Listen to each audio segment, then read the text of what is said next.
Pagi guys, sambil nunggu rapat kreditur di pengadilan niaga, kita ngopi dulu guys, supaya pikiran cerdas, harapan kita juga semakin kuat dengan rajin minum kopi. Kita coba dulu, baru setelah itu saya akan komentar mengenai Perpu Cipta Kerja yang pada saat ini ramai di publik dan banyak menimbulkan pro kontra.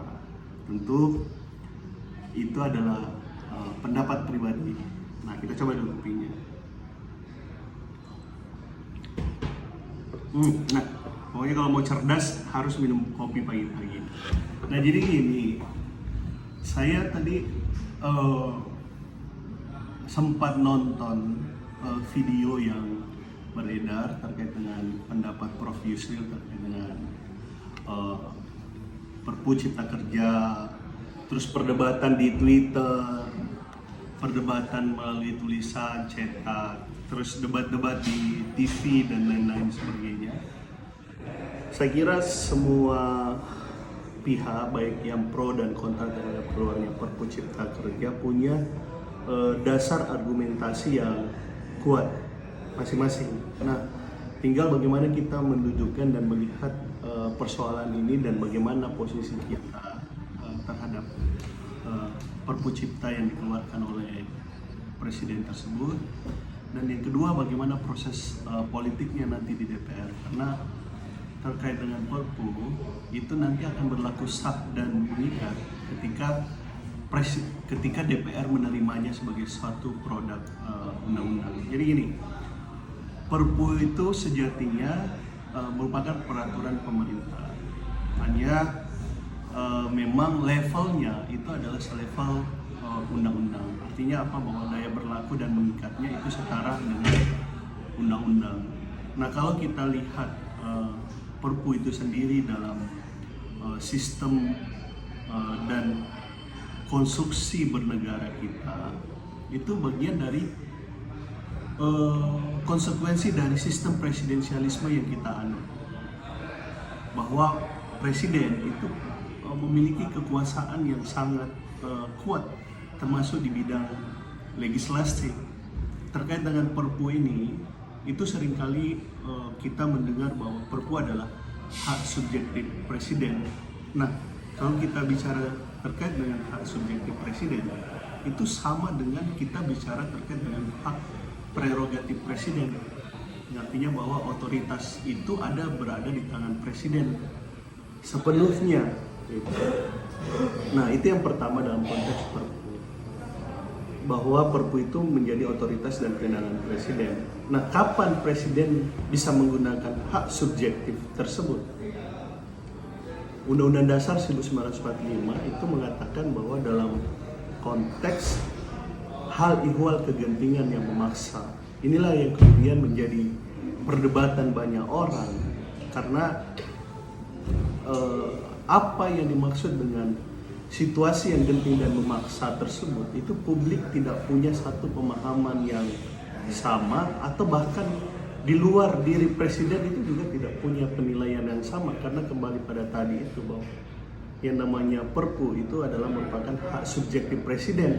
Artinya tergantung penilaian presiden. Kalau presiden merasa genting, merasa memaksa, ya hanya presiden yang tahu bahwa situasi itu genting dan memaksa gitu. Meskipun dalam praktiknya bahwa ya Perpu itu selalu dikeluarkan ya karena pertama memang ada suatu kebutuhan hukum bagi presiden, apakah itu dalam rangka dasar polisinya, atau kemudian jadi kebutuhan hukum di tengah-tengah masyarakat, atau kemudian ya lebih simpelnya lagi kalau kita bicara dalam sisi pragmatisme presiden dalam mengelola kekuasaan, ya dia tidak menginginkan proses yang panjang dan berbelit terkait dengan proses pembentukan undang-undang ini, maka diambillah jalan Perpu gitu.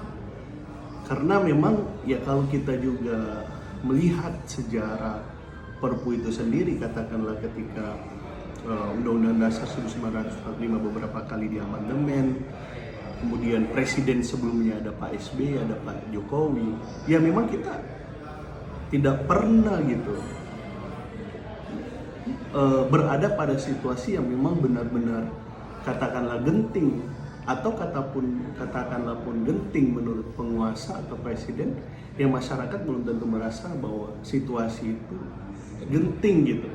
Karena kadang-kala genting bagi kita, memaksa bagi kita itu didefinisikan ya situasi perang, terus pemerintahan tidak berjalan, kantor-kantor tutup. Nah itulah yang genting memaksa dalam kasat mata gitu. Tapi terkaitannya dengan kebutuhan policy, kebutuhan ekonomi, perekonomian dan lain sebagainya, kadang-kala kita tidak bisa menjangkau sampai situ gitu. Nah, tinggal persoalannya, apakah kemudian hak subjektivitas presiden ini itu meniadakan hak DPR? Nah, itu tidak juga gitu. Karena hak pengawasan DPR itu tetap akan ada. Jadi setelah Perpu ini itu dikeluarkan oleh presiden, maka DPR juga akan mengadakan satu pengawasan atau menilai terkait dengan Perpu secara formal maupun material. Jadi ketika kalau Perpu ini diterima oleh DPR, maka Perpu ini selanjutnya akan jadi undang-undang. Kalau ditolak ya artinya Perpu ini batal dengan sendirinya. Jadi tetap ada proses check and balance di sana. Nah,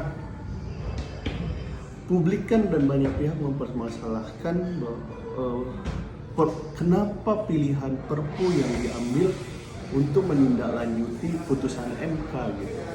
Nah, kalau kita lihat di putusan MK tersebut, kita punya pemahaman yang sama bahwa putusan MK itu adalah putusan pengujian formil, bukan pengujian material. Nah, dalam pengujian formil itu yang paling penting bahwa MK memberikan jangka waktu bahwa 2 tahun telah harus dilakukan perbaikan. Yang kedua adalah jika pilihan undang-undang harus dibuat partisipasi publik yang lebih bermakna, yang bermakna. Kalau kita lihat revisi pembentukan peraturan perundang-undangan itu ada definisinya apa yang dimaksud dengan partisipasi bermakna. Pertama, hak untuk didengarkan, hak untuk dipertimbangkan, hak untuk mendapatkan jawaban atau penjelasan.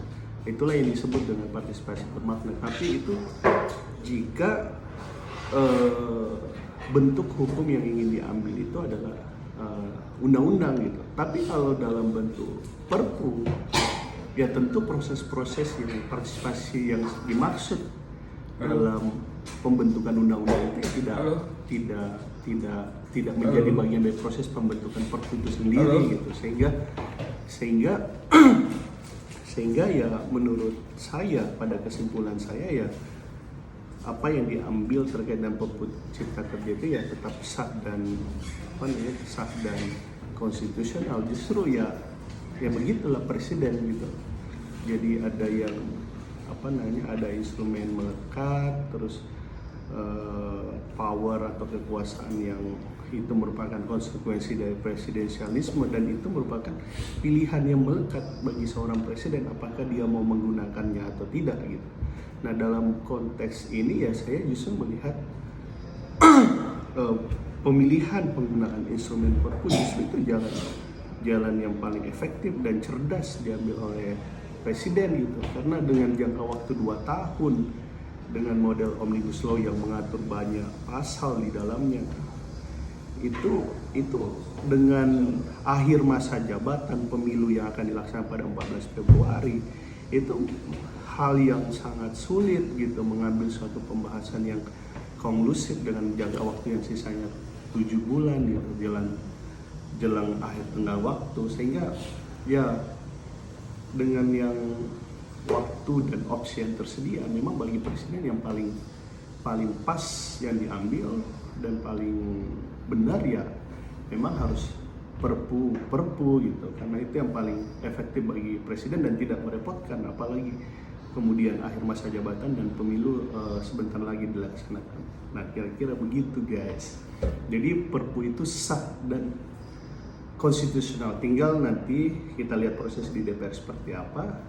Nah, bahkan kalau jika ada yang masih keberatan, Perpu juga bisa diuji di Mahkamah Konstitusi. Jadi masih ada proses kontrol terhadap Perpu Cipta Kerja itu. Jadi sekali lagi, Perpu yang dikeluarkan oleh Presiden itu pertama sah dan konstitusional.